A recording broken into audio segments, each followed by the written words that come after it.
اے پیغمبر میرے مومن بندوں سے کہہ دو کہ نماز پڑھا کریں، اور اس دن کے آنے سے پیشتر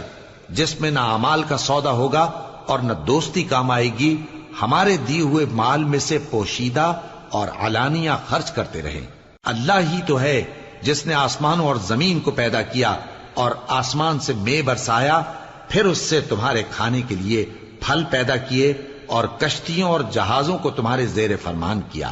تاکہ وہ سمندر میں اس کے حکم سے چلیں،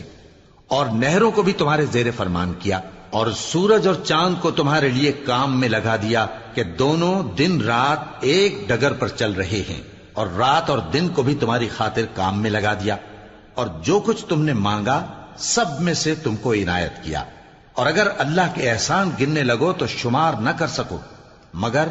لوگ نعمتوں کا شکر نہیں کرتے۔ کچھ شک نہیں کہ انسان بڑا بے انصاف ہے، ناشکرا ہے۔